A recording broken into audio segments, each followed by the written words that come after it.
I welcome you all in my online classes. Today's class is on separation of substances. This is part 2 and this is from class 6. So let's study now.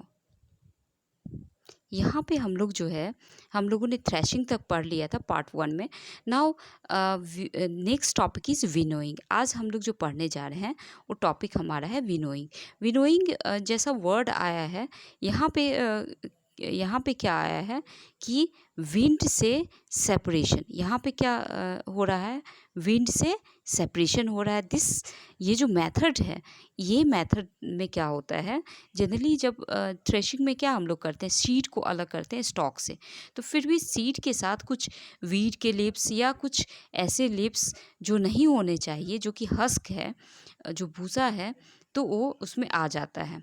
तो grinding अगर करेंगे तो वो उसमें भी चला जाएगा. तो that will be harmful for our health. हमारे हेल्थ के लिए अच्छा नहीं होगा. तो हम लोग क्या करते हैं, उस हस्क को, उस जो लीव्स है, जो ड्राई लीव्स है, उसको सेपरेट करते हैं. तो ये जो सेपरेशन का मेथड है, ये एयर को ब्लो करके या विंड की मदद से, ये आप देख रहे हैं कि यहाँ पे दो चीज़ को सेपरेट किया गया है. One is higher, one is heavier component and other is lighter component.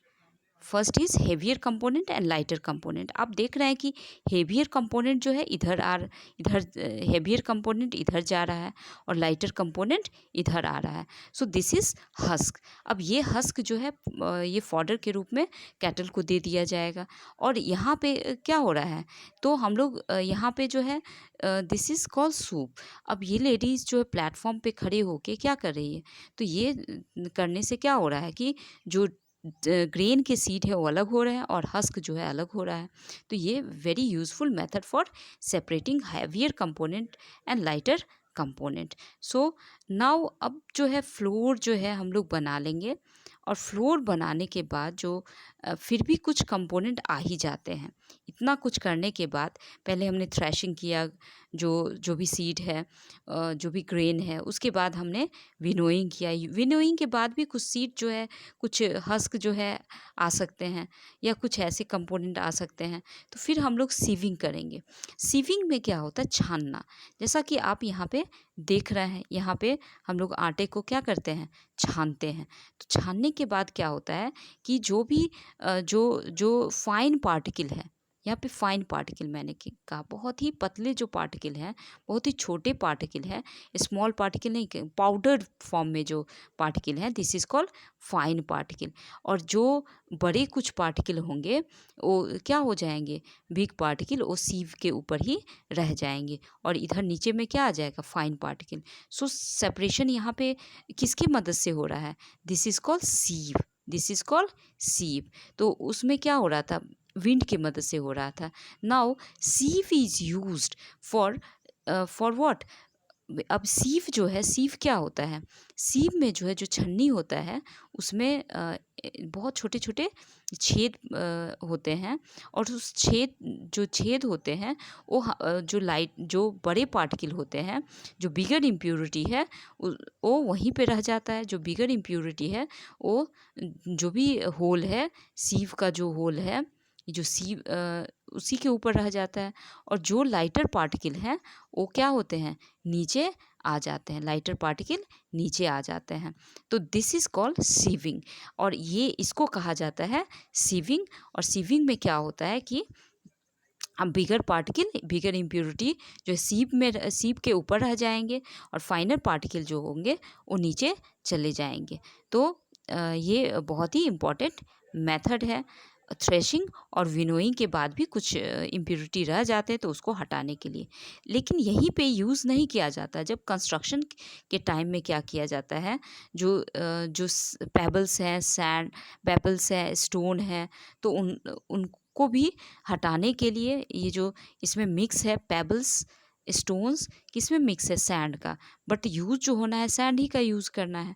तो सैंड को, पेबल्स और जो भी स्टोन्स है, छोटे छोटे जो पत्थर हैं, कंकर हैं, उनसे अलग करने के लिए again this process is applied, sieving is applied. यहाँ पे सीविंग किया जाता है.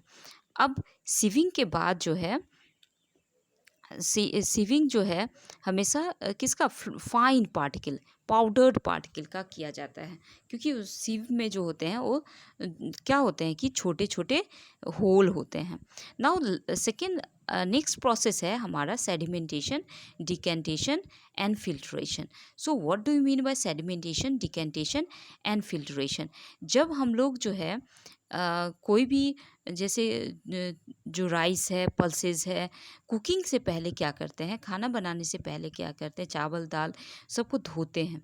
धोने में क्या करते हैं हम लोग जो है, अगर ये हमने इसमें क्या किया, इसमें हमने चावल लिया और चावल में पानी डाल दिया, चावल में हमने क्या किया, पानी डाल दिया। अब ये चावल जो होगा वो नीचे बैठ जाएगा और इम्प्योरिटी जो इसमें होगा, छोटे छोटे जो इंसेक्ट होंगे या छोटे छोटे आप देखते होंगे कुछ भी चीज़ होगा तो क्या होगा, जो हस्क है ये सारे हस्क ये सब ऊपर में तैरेंगे और बाकी चीज़ क्या हो जाएगा, सिंक हो जाएगा।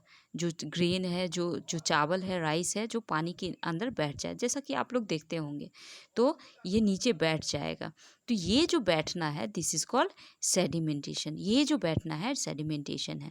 अब क्या करेंगे, ये जो ऊपर वाले जो भी ये जो ऊपर जो तैर रहे हैं उसको हम लोग क्या करते हैं, दूसरे यूटेंसिल्स में निकाल देते हैं। तो क्या बच जाता है, इसमें केवल बच जाता है राइस, जो हमने राइस ही बच जाता है, क्योंकि पानी तो हमने निकाल दिया ऊपर से, जो कि बहुत सारे डर्ट को, हस्क को कंटेन कर रहा था।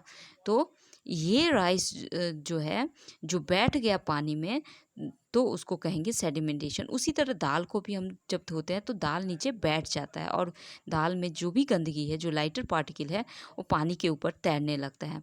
तो ये कि तैरने लगा और जो बैठ गया, चावल दाल कुछ भी हम लोग पानी में डालते हैं तो दिस इज़ कॉल्ड सेडिमेंटेशन। ये जो बैठना है दैट इज़ कॉल्ड सेडिमेंटेशन। और जब हम इस जो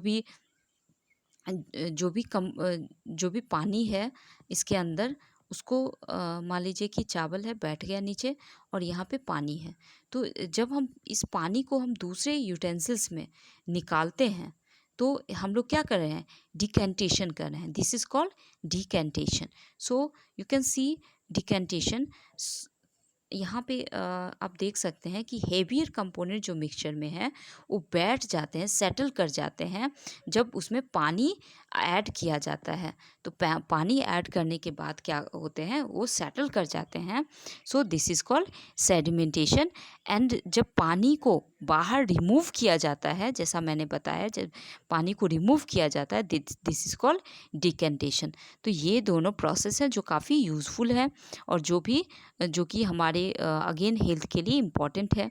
अगर ये प्रोसेस नहीं होता तो क्या होता कि हम लोग जो है ये प्रोसेस से बहुत कुछ, जैसे मडी वाटर अगर लेते हैं, जैसे मडी वाटर है तो पहले क्या होता है कि वाटर जो है मड पूरा मिला होता है, फिर हम लोग उसको कुछ देर के लिए छोड़ देते हैं। छोड़ने के बाद क्या होता है कि मड जो है वो नीचे बैठ जाएगा, मड क्या हो जाएगा, नीचे बैठ जाएगा और पानी जो है साफ पानी ऊपर आ जाएगा। अब इसको हम लोग दूसरे ग्लास में, जैसा कि यहाँ पे दिख रहा है, उसको दूसरे ग्लास में रखते हैं। तो ये क्या होता है कि ये होता है डिकेंटेशन। तो ये आपने समझ लिया होगा।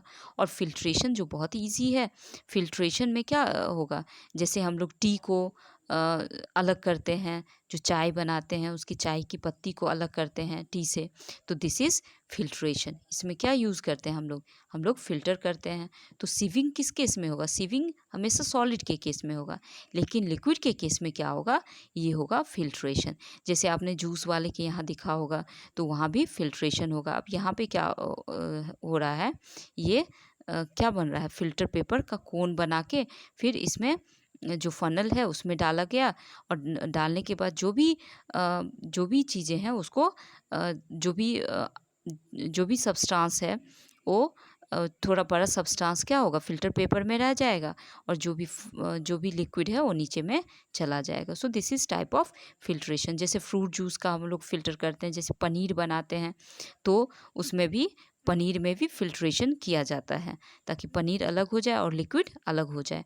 तो these are these are the method of what, separation, जो कि सेपरेशन का मेथड है। अब इवेपोरेशन और कंडेंसेशन हम लोग हमारा नेक्स्ट टॉपिक होगा और नेक्स्ट पार्ट में हम लोग करेंगे। So thank you.